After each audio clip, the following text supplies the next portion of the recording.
새까만 탕약 그릇이 내 앞 찻상 위로 거칠게 쿵 소리를 내며 놓였다.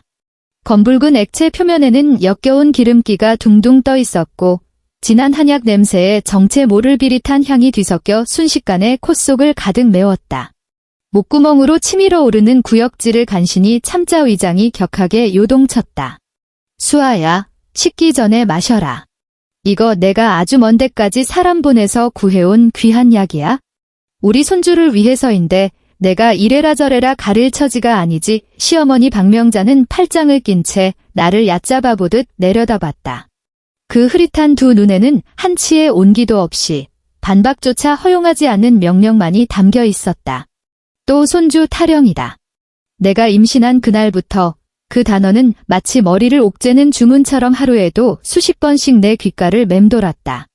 남편 김성훈은 지금 소파 다른 쪽 끝에 앉아 텔레비전에서 나오는 시시껄렁한 예능 프로그램에 집중하는 척하며 내가 보내는 구조 요청의 눈빛을 애써 외면하고 있었다.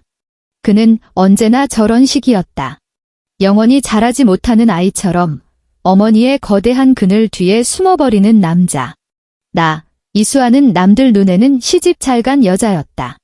남편 김성훈은 광화문에 있는 적당한 크기의 회사에 다니는 직장인이고 우리는 경기도의 제법 괜찮은 아파트 단지에 살며 겉보기에는 번듯한 중산층의 삶을 살고 있었다. 내가 국내 최고 럭셔리 그룹 더 원의 회장 막내딸이라는 사실은 아무도 몰랐다. 이 가짜는 사랑 하나 때문에 나는 신분을 숨기고 가장 평범한 여자처럼 결혼이라는 이름의 진창에 제 발로 뛰어들었다. 내가 충분히 현명하고 순종적이기만 하면 진심을 얻을 수 있을 거라 천진하게 믿었다. 나는 약 그릇을 들어 올리고 눈을 질끈 감았다. 마치 독약을 마시듯 단숨에 들이켰다. 쓰고 비릿한 맛이 혀 위에서 폭발했고 나는 거의 토할 뻔했다. 그래야지 시어머니는 만족스럽게 고개를 끄덕이더니 이내 잔소리를 시작했다. 꼴 좀 봐라. 임신하고 나서는 게을러져 가지고 바닥에 머리카락 한 올 굴러다니는 걸 주울 생각을 안 해. 내가 성훈이 가졌을 때는 만삭의 몸으로 밭일도 했어. 어디 너처럼 귀하게 자란 애랑 같겠니? 나는 말없이 걸레를 집어들고 무릎을 꿇은 채 반질반질한 바닥을 닦았다. 배는 이미 제법 불러 있었고 허리를 숙일 때마다 척추를 찌르는 듯한 통증이 느껴졌다. 하지만 이 집에서 나는 보살핌 받아야 할 임산부가 아니었다. 그저 대를 잇고 온갖 집안일을 도맡아 하는 도구일 뿐이었다. 제사에 올릴 수십 가지의 제수 음식은 장보기부터 요리까지 밤을 새워가며 온전히 내 몫이었고 겨우내 먹을 김장김치 수백 포기도 나 혼자 차가운 물에 손을 담가가며 담가야 했다. 그리고 그들 가족은 거실에 앉아 내가 깎아 바친 과일을 먹으며 올해 김치 맛이 작년만 못한 것 같다고 품평이나 하고 있을 뿐이었다. 전환점은 임신 5개월 차 정기검진 때 찾아왔다. 의사 선생님은 초음파 화면을 보며 웃으며 말했다. 어머, 아기가 아주 건강하네요. 이목구비 보아하니 예쁜 공주님이겠어요. 순간 진료실의 공기가 얼어붙었다. 곁에 있던 남편 김성훈의 몸이 뻣뻣하게 굳는 것이 느껴졌다. 그의 얼굴에서 미소가 사라졌다. 함께 온 시어머니의 얼굴은 순식간에 시커멓게 죽어버렸다. 집으로 돌아오는 차 안은 죽음과 같은 정적만이 흘렀다. 그날부터 지옥의 문이 활짝 열렸다. 시어머니는 더 이상 그 검은 탕약을 내게 들이밀지 않았지만 그녀의 괴롭힘은 더욱 악랄해졌다. 내가 뜨거운 국그릇을 들고 지나갈 때 실수인 척발을 뻗었고 내가 걸레질을 할 때면 일부러 바닥에 기름을 쏟아 내가 미끄러질 뻔하는 모습을 지켜봤다. 한 번은 내가 먹을 비빔밥에 침을 탁 뱉는 것을 내 눈으로 똑똑히 보고 말았다. 그러고는 아무렇지 않게 그릇을 내밀며 말했다. 많이 먹어라. 우리 손주, 아니, 애기 굶기면 안 되니까. 그 순간 내 마음은 완전히 차갑게 식어버렸다. 그 밥그릇을 보는데 속에서 뒤집히는 것은 입덧이 아니라 역겨움과 굴욕감이었다. 나는 젓가락을 내려놓으며 입맛이 없다고 말했다. 김성훈은 옆에서 짜증스럽게 미간을 찌푸렸다. 수아야, 너 또 왜 그래? 어머니도 다 너 좋으라고 그러시는 거잖아. 너무 예민하게 굴지 마. 예민하다고? 나는 한때 깊이 사랑했던 이 남자를 쳐다봤다. 그의 번듯한 얼굴에는 긁어부스럼 만들지 말자는 비겁함이 가득했다. 그는 모르지 않았다. 그저 상관없을 뿐이었다. 괴롭힘을 당하는 게 자기가 아니고 상처받는 게 자기 엄마가 아니니까. 진짜 폭발은 폭설이 쏟아지던 어느 밤에 일어났다. 한량의 노름꾼인 시동생 김태훈이 또 밖에서 큰 빚을 졌고 사채업자들이 집까지 쳐들어왔다. 집안의 모든 돈을 탈탈 털어 맞고도 모자라자 시어머니는 내게 화살을 돌렸다. 수아야, 너 친정에 좀 다녀와라. 내 부모님한테 돈 좀 빌려달라고 해. 성훈이 사업자금이 급하게 필요하다고 하고 시어머니는 소파에 앉아 명령조로 말했다. 어머니, 그건 안 돼요. 나는 거절했다. 이번이 처음이 아니었다. 내 예단, 부모님이 몰래 챙겨주신 용돈은 이미 여러 번 시동생의 밑 빠진 독을 채우는데 빌려가서 돌아오지 않았다. 이번만큼은 타협할 수 없었다. 이 천한 것이. 너 지금 무슨 소리 하는 거야? 시어머니가 벌떡 일어나 내 코앞에 손가락질하며 악을 썼다. 우리 성훈이가 너 같은 걸 들여서 팔자를 망쳤어. 우리 집에서 먹고 자면서 이제 와서 힘 좀 보태라니까 싫다는 거야? 내 뱃속에 그 돈만 축내는 계집애는 나중에 우리 집 돈을 얼마나 더 축낼지 모르는데. 어머니, 어떻게 그런 말씀을 하세요? 나는 분노로 온몸이 떨렸다. 성훈 씨 회사는 아무 문제 없어요. 태훈 씨가 도박해서 진 빚을 왜 저희 친정에서 갚아야 해요? 이게 아주 되바라졌네. 어디서 감히 말대꾸야. 시어머니의 얼굴은 분노로 일그러졌다. 마침 남편이 야근으로 집에 없는 날이라 기세가 더 등등했다. 그녀는 내게 달려들어 팔을 잡아챘고 그대로 나를 문 밖으로 끌고 갔다. 너, 이 집에서 당장 나가. 언제 정신 차리는지 보자. 돈 안 가져오면 이 집에 발 들일 생각 마. 나는 얇은 인부용 잠옷 한 장만 입고 있었다. 그녀는 그런 나를 그대로 문 밖으로 밀어냈다. 서울의 영하 10몇 도의 칼바람이 순식간에 옷을 파고들었다. 나는 맨발로 차가운 복도 바닥을 밟고 서서 육중한 현관문이 내 앞에서 쾅소리를 내며 닫히는 것을 망연자실하게 바라봤다. 안에서 전자 도어록 비밀번호를 바꾸는 띠띠띠 소리가 들려왔다.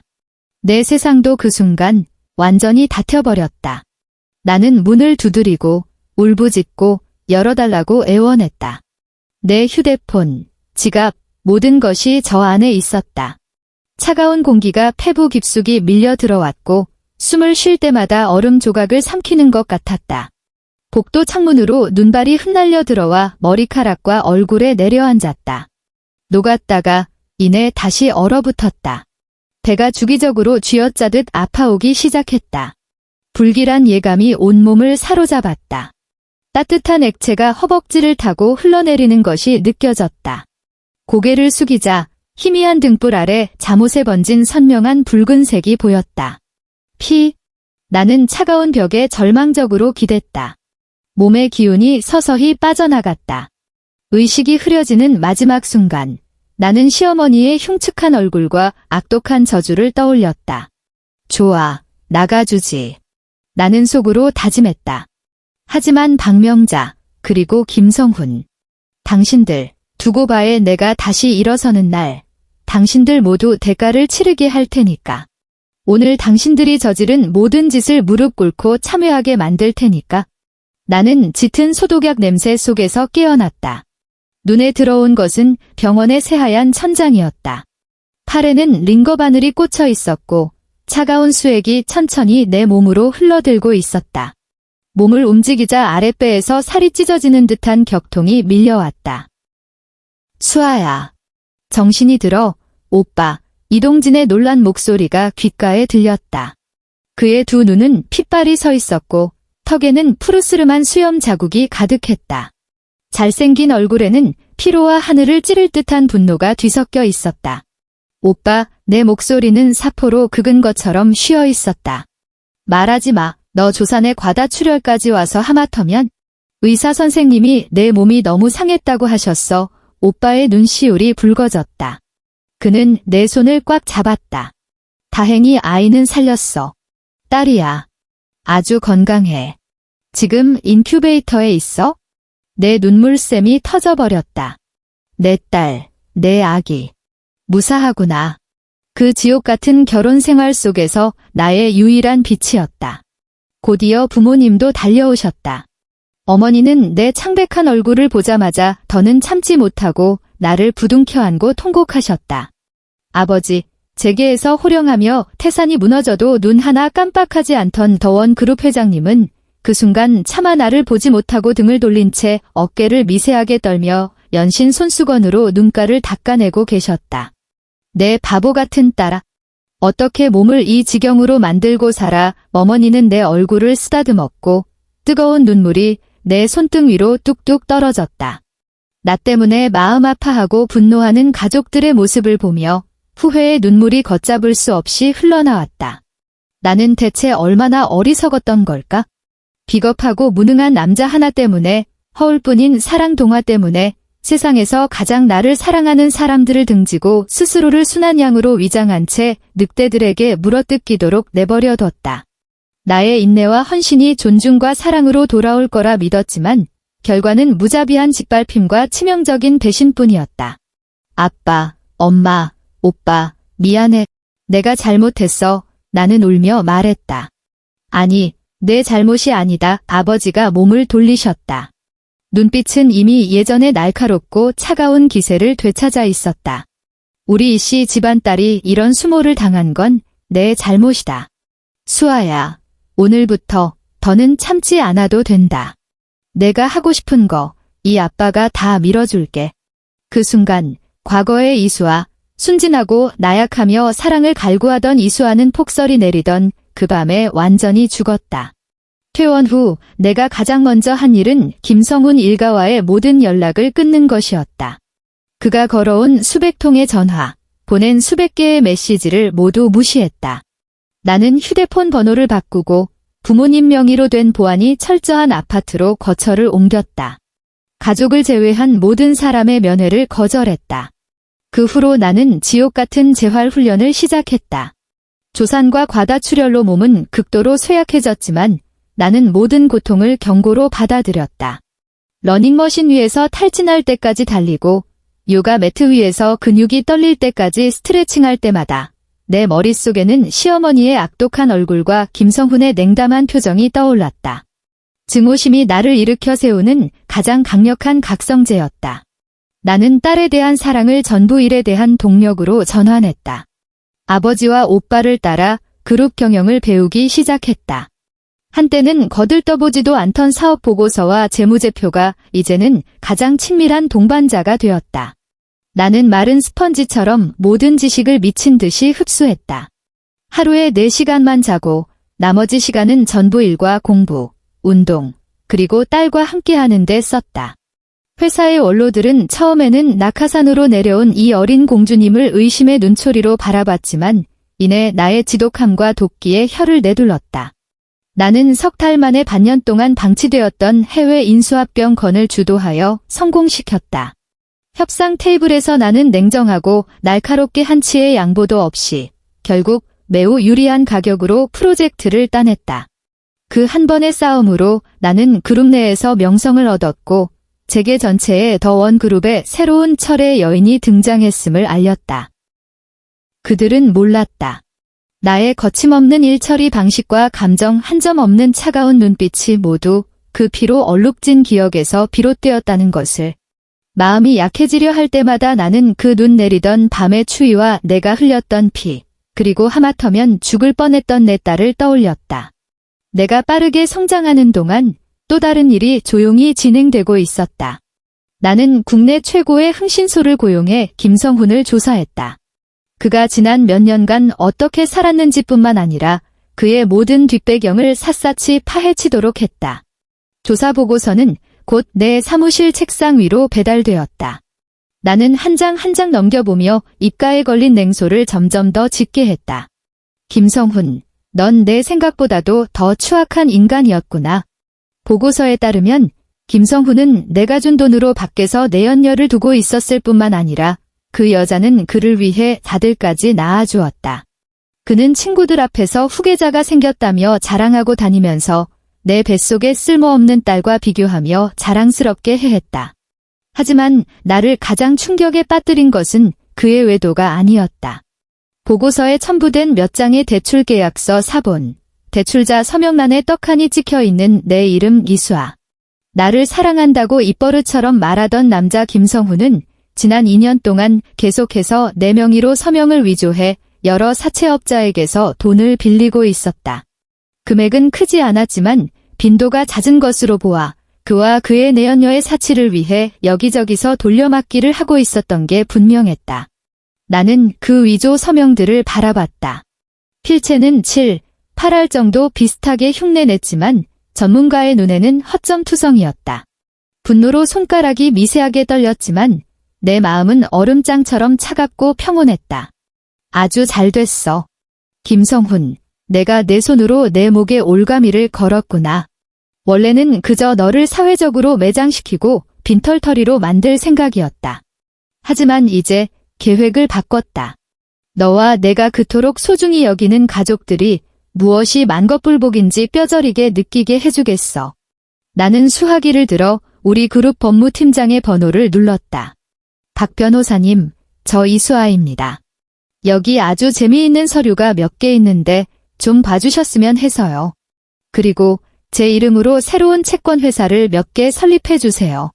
계좌는 해외 쪽으로 깨끗하게 배경을 추적할 수 없게 부탁합니다. 네, 사냥의 시간이 된 거죠. 복수의 그물은 가장 정교한 실로 엮어야 사냥감이 속수무책으로 걸려드는 법이다.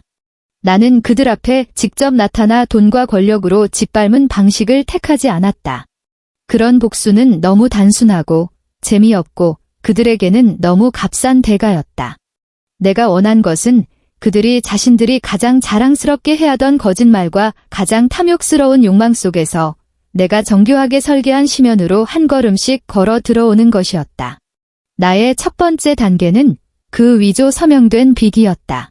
나는 박 변호사를 통해 영리하고 믿음직해 보이는 부채 통합 전문가 내가 새로 설립한 유령 투자회사의 대표를 보내비대 허덕이는 김성훈 가족에게 접근하게 했다.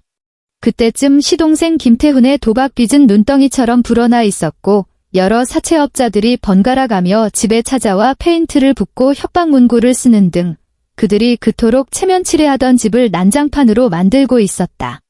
김성훈 선생님, 박명자 여사님, 그 대표는 그들 집거실 소파에 앉아 부드럽고 전문적인 어조로 말했다.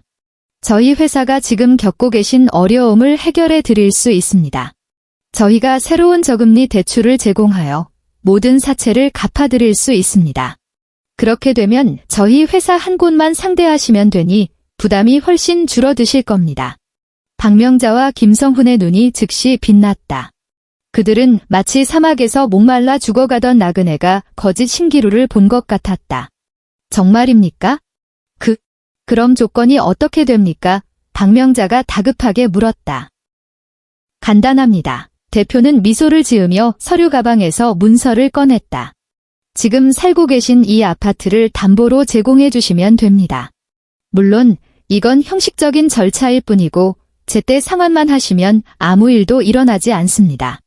나는 사무실의 모니터 화면을 통해 이 장면을 차갑게 지켜봤다. 그들이 반드시 서명할 것을 알고 있었다.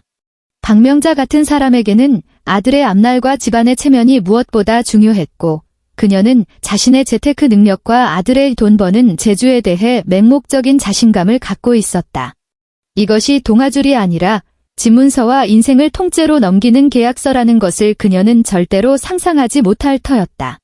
김성훈은 잠시 망설였지만 어머니의 재촉하는 눈빛과 문에 뿌려진 붉은 페인트를 보고는 결국 펜을 들었다. 그들은 그 두꺼운 계약서를 대충 훑어볼 뿐 그 안에 담긴 기한이익 상실과 담보물 무조건 처분에 대한 가혹한 조항들은 전혀 눈치채지 못했다. 김성훈이 담보계약서에 서명하는 순간 내 입가의 미소가 더욱 짙어졌다. 좋아. 집 그들이 기생하는 마지막 보루는 이제 내 소나귀에 들어왔다. 두 번째 단계는 그 악독한 시어머니 박명자를 향한 것이었다.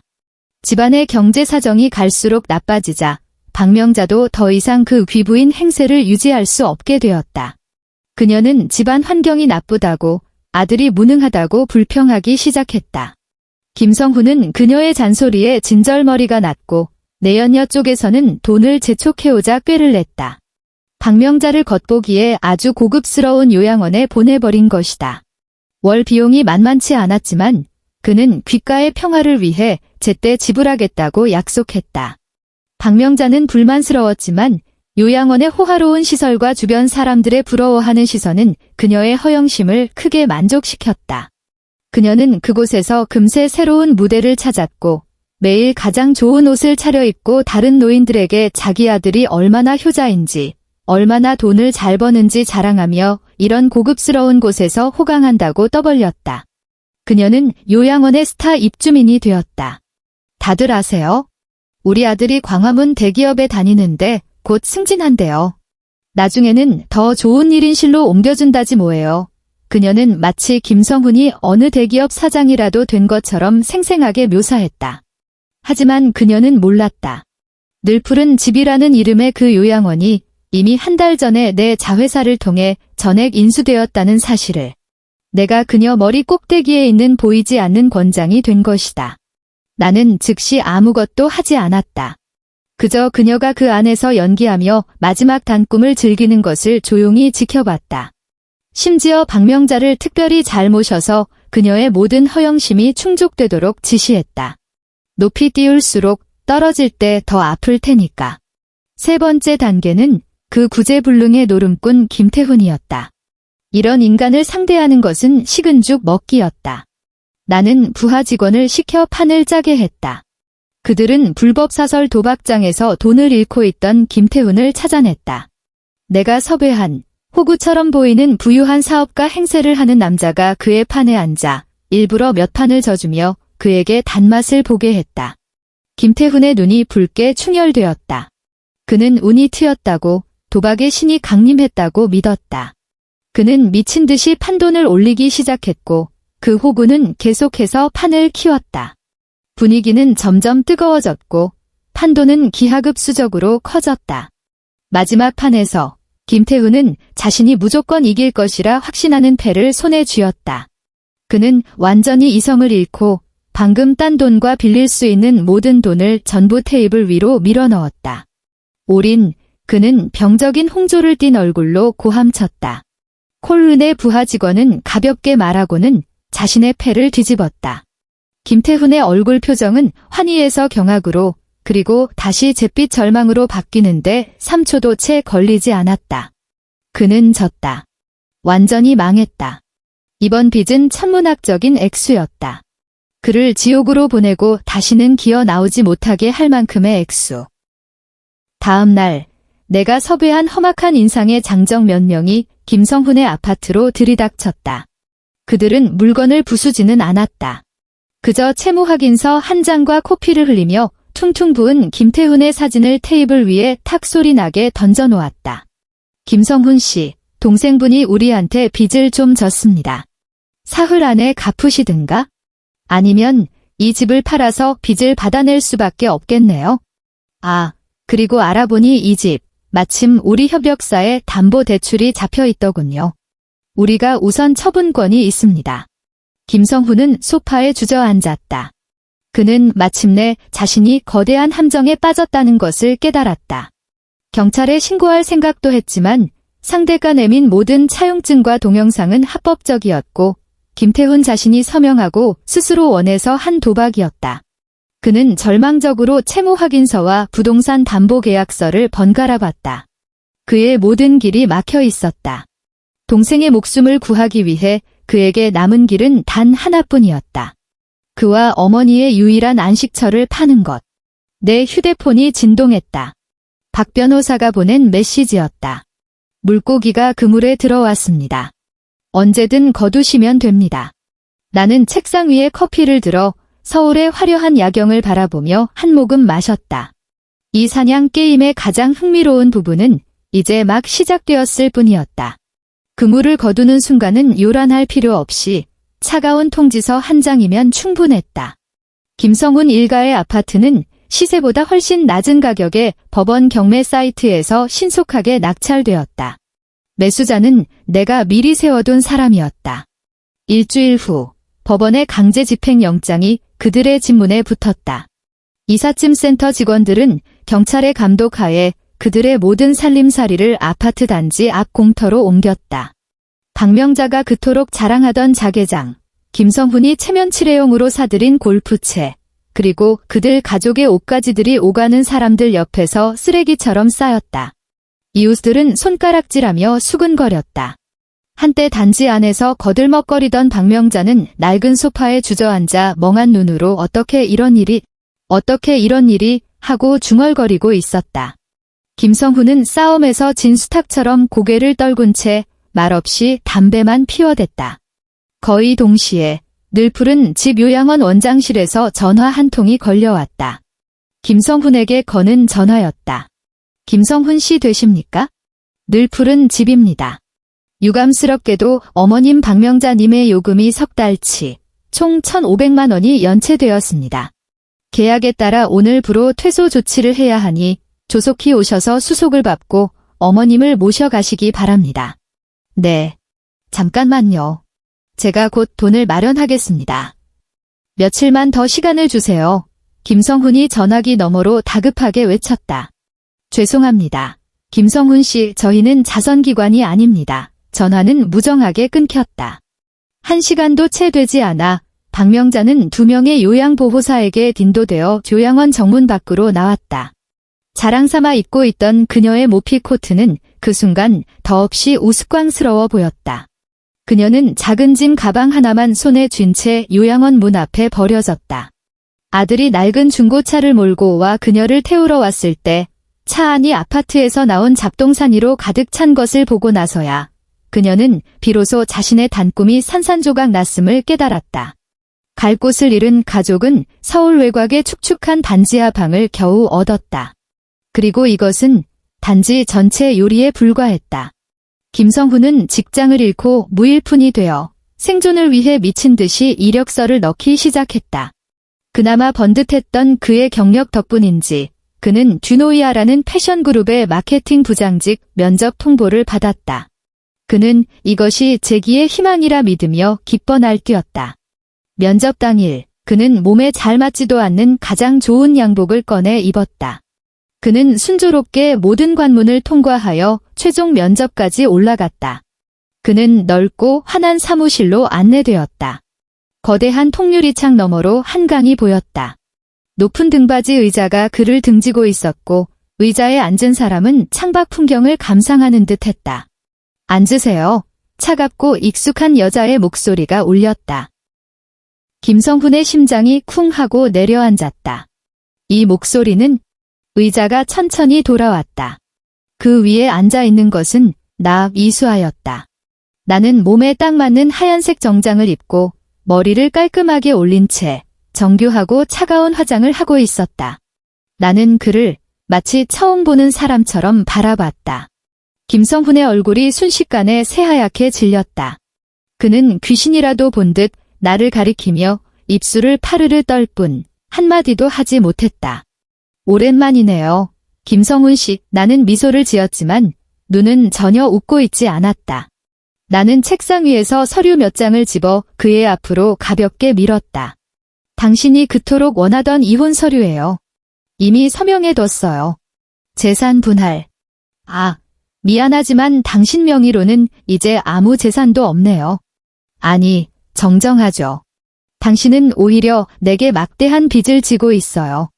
그의 시선은 멍하니 이혼 서류에 머물렀다가 그 옆에 있는 또 다른 서류를 보았다. 그것은 의학 검사 결과지였다. 이게 뭐야? 그가 떨리는 목소리로 물었다. 친자 확인 검사서의 첨부 자료예요. 나는 여유롭게 의자의 등을 기댔다. 당신, 그 내연녀가 낳은 아들 때문에 그렇게 자랑스러워했잖아요. 나더러 아들도 못 낳는 쓸모없는 여자라고 욕했잖아요. 나는 잠시 말을 멈추고 그의 얼굴에 번지는 공포를 즐겼다. 그리고 한 글자 한 글자 힘주어 그의 마지막 자존심을 산산조각 냈다. 김성훈 씨, 당신은 선천성 무정자증이에요. 당신은 애초에 생식 능력이 없다고요. 당신 그 보물 같은 아들, 당신과 피 한 방울 섞이지 않았어요. 참고로 내 딸은 우리가 결혼 후에 병원 상담 갔을 때 내가 몰래 시험관 시술로 얻은 아이예요. 그래서 내 딸이야말로 더 원 그룹의 명실상부한 상속인이고 당신은 처음부터 끝까지 그냥 웃음거리였던 거죠. 김성훈의 머릿속이 빙하고 울리는 것 같았다. 마치 거대한 망치로 맞은 듯 했다. 그는 그 보고서를 뚫어져라 쳐다봤다. 그 위에 모든 글자가 날카로운 칼이 되어 그가 평생 의지해온 자부심과 희망을 난도질했다. 그는 자신이 아이를 낳을 수 있다고, 내게 문제가 있다고 믿어왔다. 그 자들을 위해 그토록 많은 것을 바치고 나를 배신하기까지 했는데 결국 모든 것이 사기극이었다. 그가 벌떡 고개를 들었다. 눈은 핏발이 서 막다른 길에 몰린 야수 같았다. 나는 그를 차갑게 바라보며 책상 위에 인터폰 버튼을 눌렀다. 보안팀입니까? 총괄이사 사무실입니다. 내 목소리는 한치의 흔들림도 없이 평온했다.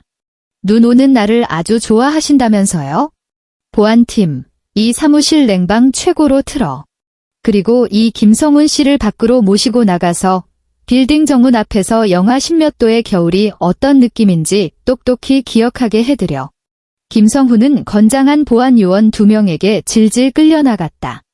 그는 흐물흐물한 걸레짝처럼 축 늘어져 횡설수설 욕설을 퍼부었다. 정신이 완전히 무너진 것이다. 그는 유노이아 그룹의 화려한 빌딩 정문 앞에 내던져졌다. 중앙 냉방 출구에서 나오는 차가운 바람이 보이지 않는 얼음 송곳처럼 그의 몸을 파고들었다. 그 뼈에 사무치는 한기는 그가 나를 문 밖으로 내쫓았던 그 눈 내리던 밤의 한기와 정확히 겹쳐졌다. 그는 미친 듯이 뛰쳐나갔다. 나를 찾아온 것이 아니라 수년간 자신을 속인 그 내연녀를 찾아갔다. 상처 입은 짐승처럼 그 여자와 세 남자의 아파트로 쳐들어갔고 히스테릭한 대질은 곧 추악한 난투극으로 번졌다. 결과는 뻔했다. 그는 그 여자의 세 남자에게 다리 한쪽이 부러지고 죽은 개처럼 길거리에 내팽개쳐졌다. 시어머니 박명자의 말로는 더욱 아이러니했다. 천국에서 지옥으로 떨어지는 거대한 충격을 겪고 두 아들이 하나는 불구자가 되고 다른 하나는 도박빚을 갚지 못해 또다시 사기를 치다 감옥에 가는 참상을 목격한 후 그녀는 뇌졸중으로 쓰러졌다. 반신불수가 되고 입과 눈이 돌아가 말도 제대로 하지 못했다. 김성훈은 제 한 몸 건사하기도 힘들어 비싼 재활 비용을 감당할 능력이 없었다. 결국 박명자는 환경이 극도로 열악한 무료 공립 요양원으로 보내졌다. 그녀는 매일 곰팡내 나는 침대에 누워 벽에 걸린 작고 눈꽃이 어지럽게 튀는 낡은 텔레비전을 보는 것이 유일한 낙이었다. 그리고 그 텔레비전 속 경제 채널과 패션 잡지 표지에는 내 모습이 반복해서 등장하고 있었다. 더원 그룹 최연소 이사, 이수아, 샛별재단 설립 발표, 재계의 철의 여인 이수아, 유럽 명품 브랜드 듀란 전격 인수. 박명자는 텔레비전 속에서 눈부시게 빛나며 환하게 웃고 있는 나를 보며 흐릿한 눈에서 침과 눈물이 뒤섞인 액체를 흘렸다. 그녀는 유일하게 움직일 수 있는 손을 뻗어 화면을 떨며 가리키며 입으로 아 하는 불분명한 소리를 냈다. 그것이 후회의 눈물인지 질투와 분함에 흘리는 침인지 아무도 몰랐다. 하지만 더는 중요하지 않았다. 그녀에게는 살아남아 한때 손에 쥘 뻔했던 부귀영화가 이제는 닿을 수 없는 곳에 있는 것을 지켜보는 것 자체가 가장 잔인한 형벌이었다. 그 노름꾼 시동생 김태훈은 사기죄와 이전의 수많은 전과가 더해져 중형을 선고받았다. 감옥에서 그는 탐욕과 게으름으로 좀먹은 자신의 인생에 대해 생각할 충분한 시간을 갖게 될 것이다. 그토록 끈끈하게 뭉쳐 나를 함께 괴롭히고 계산했던 그 가족은 이제 각자의 탐욕과 어리석음, 악독함이 불러온 인과응보 아래 철저히 분해되어 각자의 지옥으로 떨어졌다. 나는 샛별재단 설립 기자회견장에 섰다. 스포트라이트가 별처럼 나를 감쌌다. 이 재단은 내 사재를 털어 설립한 것으로 결혼 생활에서 상처받고 홀로 아이를 키우는 미혼모들에게 법률 및 경제적 지원을 제공하기 위한 것이었다. 내 딸, 나의 작은 샛별이는 객석 첫 줄에 앉아 부모님의 보살핌을 받으며 작은 얼굴을 들고 무대 위에 엄마를 신기한 듯 바라보고 있었다. 한 기자가 질문했다. 이수아 이사님, 성공한 여성이자 싱글맘으로서 모든 여성분들께 하고 싶은 말씀이 있으신가요? 나는 마이크를 들고 객석의 수많은 플래시를 훑어보았다. 내 목소리는 선명하고 단단하게 마이크를 통해 행사장을 가득 메웠고 텔레비전 앞의 수많은 그녀들에게도 전해졌다. 저는 말하고 싶습니다. 여성의 가치는 결코 결혼으로 결정되지 않습니다. 누구와 결혼했는지, 아들을 낳았는지 딸을 낳았는지로 결정되는 것은 더더욱 아닙니다. 당신의 가치는 당신 자신에게 있습니다. 당신의 지혜, 당신의 강인함, 당신의 선함, 그리고 결코 자기 성장을 포기하지 않는 의지에 있습니다. 결혼은 항구가 될 수 있지만 결코 감옥이 되어서는 안 됩니다. 만약 그것이 당신을 고통스럽게 하고 숨막히게 한다면 당신에게는 그것을 부숴버리고 스스로를 위해 더 넓은 세상을 재건할 권리도 능력도 있습니다. 말을 마친 나는 마이크를 내려놓고 객석을 향해 가볍게 고개를 숙였다. 우레와 같은 박수 소리가 터져나왔다. 나를 위해 박수치는 내 딸이 보였고 부모님의 얼굴에 번지는 흐뭇한 미소가 보였다. 햇살이 통유리창을 통해 쏟아져 들어왔다. 따뜻하고 눈부셨다. 눈밭에서 벌벌 떨던 그 이수아는 이제 완전히 사라졌다. 여기 서 있는 것은 완전히 새로운 나였다. 지옥에서 돌아와 마침내 스스로를 구원하고 치유한 나. 나의 전쟁은 끝났다. 나의 새로운 삶은 시작되었다.